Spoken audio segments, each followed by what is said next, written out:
మరి మన next segment మధురం మమకారం.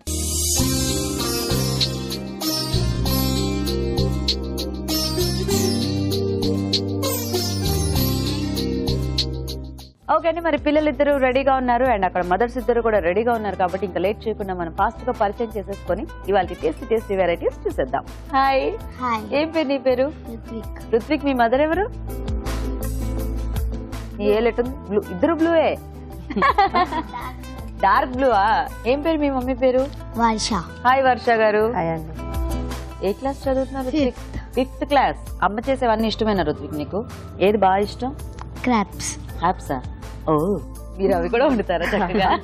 సూపర్. సో అలా నీకేవి ఇష్టమో ఒక 3 వెరైటీస్ బాగా ఆలోచించి పెట్టు, నేను మళ్ళీ వచ్చి రాస్తాను. ఓకే. హాయ్. ఏం పేరు నీ పేరు?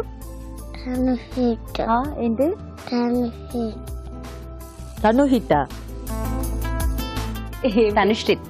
తనుశ్రిత. తనుశ్రిత్ ఏ క్లాస్ నువ్వు? యూకేజీయా? దాంట్లో వేలు పెట్టకూడదు. మీ మమ్మీ పేరేంటి? రేవతి అమ్మ పేరు. హాయ్ అండి. హాయ్. కోపం వచ్చిందా నీకు? సరే, నీకు అమ్మ చేసేవన్నీ ఇష్టమేనా? 1 2 3 ఐటమ్స్ ఉన్నాయా ఏమన్నా ఫేవరెట్ నచ్చినవి? లేదా ఒకటే ఇష్టమా? సరే, నేను ఇగో అన్న ఏదో చెప్తాడు నాకు, నేను రాసి నీ దగ్గరకు వస్తాను, అప్పుడు నీకేం కావాలో నాకు చెప్పాలి. ఓకేనా? ఓకే. ఓకే. ఇక చూడు, అన్న ఏం చెప్తున్నాడో వినాలి. ఓకేనా?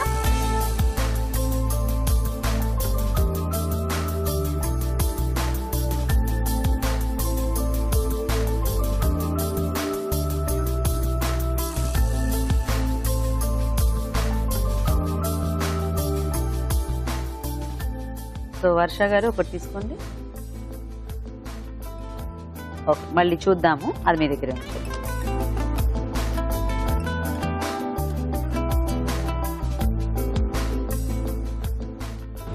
ఓకే, తీసుకోండి మీరు కూడా ఒకటి.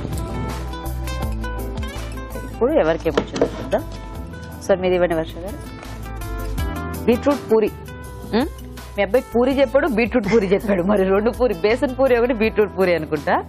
సో మీరు ఈరోజు బీట్రూట్ పూరి చేయాలనుకో. ఓకేనా? మీకేం వచ్చిందో చూద్దామా. బసవ కజ్జం. ఈ పేరు మీ వాడికి ఎలా వచ్చిందో నాకు తెలియదు. ఇది ఏం స్వీట్ అండి? సో ఇది పెసరపిండితో చేస్తారా? Okay okay. సో మీకు స్వీట్, మీకు పూరి కదా. మరి ఫస్ట్ ఎవరు స్టార్ట్ చేస్తారు? మీరు స్టార్ట్ చేస్తారా? బసవ కజ్జం. Okay okay. మరి బసవ కజ్జం తయారీకి కావాల్సిన పదార్థాలు ఏంటో చూద్దాం. బసవ కజ్జం తయారు చేయడానికి కావాల్సిన పదార్థాలు: గోధుమ పిండి 1 కప్పు, పంచదార 1 కప్పు, ఉడికించిన పెసరపప్పు 1 కప్పు, డ్రై ఫ్రూట్స్ కొద్దిగా, యాలకుల పొడి 1/2 టీ స్పూన్, నెయ్యి 2 టేబుల్ స్పూన్లు, ఎండు కొబ్బరి పొడి 1 టేబుల్ స్పూన్. ఓకే అండి, మరి కావాల్సిన పదార్థాలన్నీ చూసారు కదా. స్టార్ట్ చేద్దామండి. ఓకే. సో ఫస్ట్ ఏం ప్రాసెస్ చేయాలి దీనికి? ముందుగా గోధుమ పిండి కలుపుకొని ఇలా చపాతీ ఇలా చేసుకుని డైమండ్ షేప్ లో కట్ చేసి పెట్టుకోవాలి. ఇలాగా తర్వాత పెసరపప్పు ఉడకబెట్టుకోవాలి కుక్కర్ లో వేసి, కొంచెం పలుచగా 3 విజిల్స్ పెట్టుకోవాలి. పెట్టుకొని తర్వాత దాన్ని కొంచెం కలుపుకోవాలి, బాగా రుద్దాలి. ఇంకా షుగర్ తీసుకోవాలి, ఇంకా మైదా కొద్దిగా, గోధుమనే కొద్దిగా, డ్రై ఫ్రూట్స్, కొబ్బరి పొడి, గీ, ఇలాచి పొడి ముందుగా నేను వేసుకొని డ్రై ఫ్రూట్స్ చేసేసుకోవాలి. ఇదేంటంటే ఏదైనా పండగకి అలా స్పెషల్ గా చేస్తారా లేకపోతే? మా ఇంట్లో శివరాత్రి చేస్తారండి. శివరాత్రి స్పెషల్ ఇది. ఓకే. సో అయితే ఇది ట్రెడిషనల్ వెరైటీ అన్నమాట.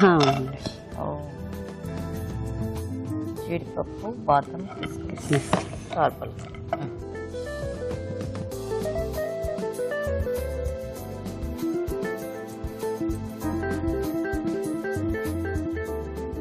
ఇందులోనే ఇప్పుడు వాటర్ పోసి, ఇప్పుడు ఇందులో వాటర్ వేసి,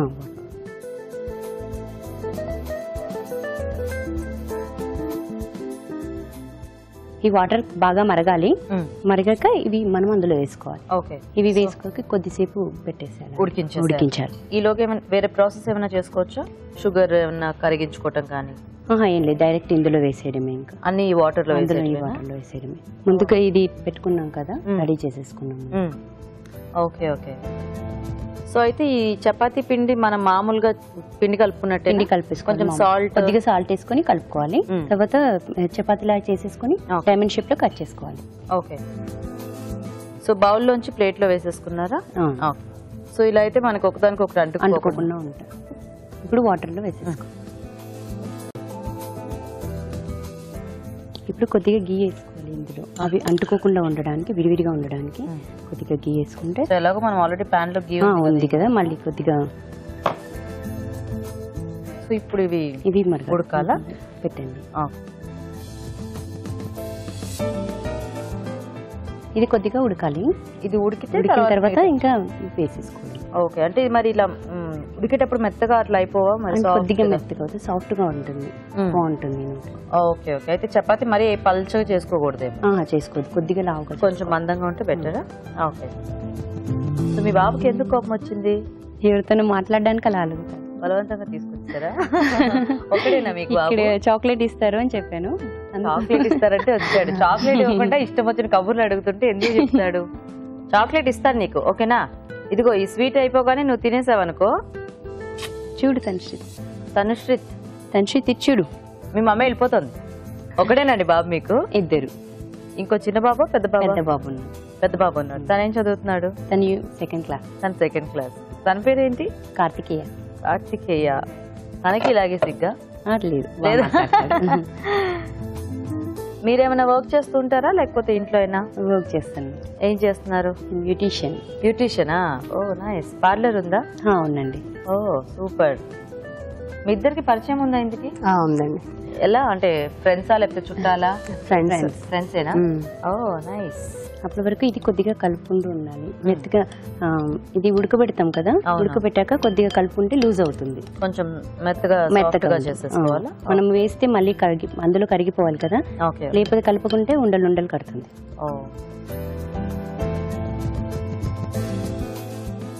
ఇది గోధుమ పిండితోనే చేస్తారండి? ఇంకా దేనితోనైనా చేసుకోవచ్చు? గోధుమ పిండితోనే చేస్తాం. ఓన్లీ గోధుమ పిండి. ఇప్పుడు ఇది ఇందులో వేసేసుకో.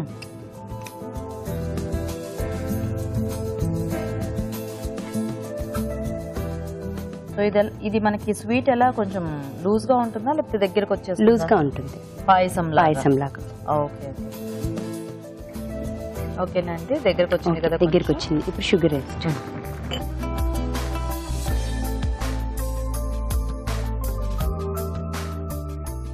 ఈ స్వీట్ మీ అబ్బాయికి బాగా ఇష్టమా ఏంటి? అవునండి. స్వీట్స్ ఇష్టమా బాగా? మా వారికి చాలా ఇష్టం. మీ వారికి ఇష్టమా? ఓకే. ఇప్పుడైతే డ్రై ఫ్రూట్స్. ఇందులో ఇంకా పాలు ఇట్లా ఏం అక్కర్లేదు? అవసరం లేదు. ఓ మనకి అంతా కూడా పెసరపప్పు చల్లారినాక గట్టిగా అయిపోతుంది. ఇది ఎలా తినాలి? చల్లగా తినాలా వేడిగానే తినేయాలా? కొంచెం చల్లగా అయితే బాగుంటుందా? ఓ మళ్ళీ తింటే బాగుంటుంది. సో మరి వేడిగా అంత టేస్టీగా ఉంటుంది. ఓకే. ఇలాచీ పొడి వేసుకుని అయిపోయిందా? ఇంకా కొబ్బరి పొడి వేసేసుకుని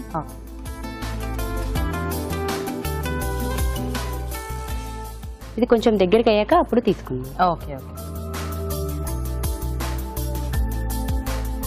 మీకు తెలుసా అండి స్వీట్? లేదండి, ఇదే ఫస్ట్ టైం. ఓకే. ఈ పేరు ఎప్పుడో విన్నట్టు గుర్తొస్తుంది కానీ నాకు తిన్నట్టు గుర్తు రావట్లేదు.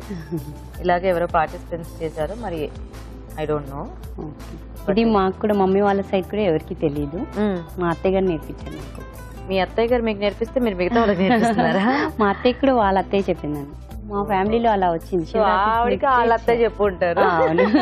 అలాగే చెప్పుకుంటూ వచ్చారు. అలాగే మీ ఫ్యామిలీలో ఇలా వస్తుంది. ఓకే. సరిపోతుందా అండి? ఇలా ఈ కన్సిస్టెన్సీ చాలా?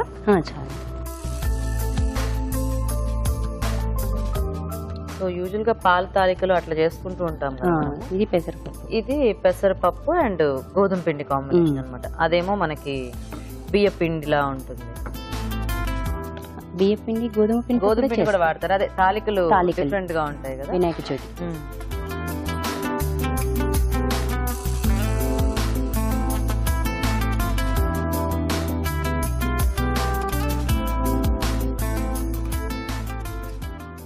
ఓకే, మరి బసవ ఖర్జం రెడీ. టేస్ట్ చూసే ముందు తయారీ విధానం ఇంకోసారి చూద్దాం. బసవ ఖర్జం తయారు చేసే విధానం: ముందుగా గోధుమ పిండిలో ఉప్పు వేసి కొద్దిగా నీళ్లు పోసి ముద్దలా కలుపుకోవాలి. ఈ మిశ్రమాన్ని కొంచెం కొంచెం తీసుకుని చపాతీలా ఒత్తుకుని ముక్కలుగా కట్ చేసుకోవాలి. ఒక పాన్ లో నెయ్యి వేసి డ్రై ఫ్రూట్స్ వేసి వేయించి పక్కనుంచాలి. అదే పాన్ లో నీళ్లు పోసి మరగనివ్వాలి. దీనిలో చపాతీ ముక్కలు నెయ్యి వేసి ఉడకనివ్వాలి. తర్వాత ఉడికించిన పెసరపప్పు వేసి మరి కాస్త ఉడకనివ్వాలి. ఆ తర్వాత పంచదార, వేయించిన డ్రై ఫ్రూట్స్, యాలకుల పొడి, ఎండు కొబ్బరి పొడి వేసి దగ్గర పడినివ్వాలి. అంతే, బసవ ఖర్జం రెడీ.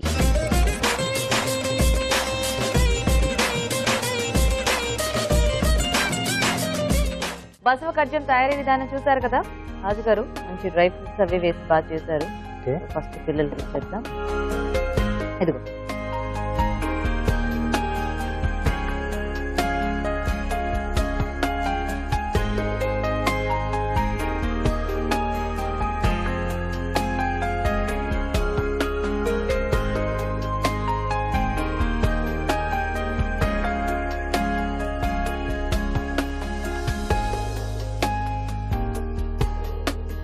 బాగుంది, చాలా బాగా వచ్చింది.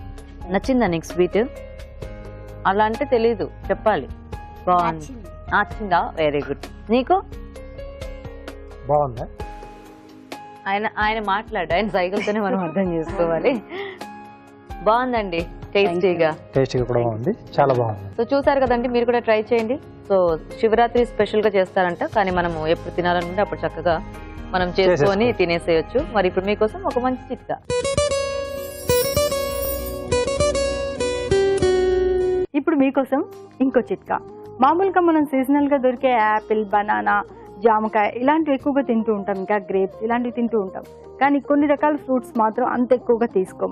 మామూలుగా మనం బయట రోడ్డు మీద వెళ్తూ ఉన్నాం అనుకోండి, ఎక్కడైనా పనస పండు కనిపిస్తే, పనస తొన కనిపిస్తే అసలు ఎంత మంచి స్మెల్ వస్తుంది. ఆ స్మెల్తో పాటు టేస్ట్ కూడా అలాగే చాలా బాగుంటుంది కదా. అందుకే సీజనల్గా దొరికే ఈ పనస పండును అప్పుడప్పుడు తీసుకుంటూ ఉన్నట్లయితే ఈ పనస తొనలో ఉన్నటువంటి జాక్లిన్ అనే పదార్థం రోగ నిరోధక శక్తిని పెంపొందించడంలో బాగా సహాయపడుతుంది. కాబట్టి వీలు దొరికినప్పుడల్లా ఇలాంటి సీజనల్ ఫ్రూట్స్ తినడం అలవాటు చేసుకోండి.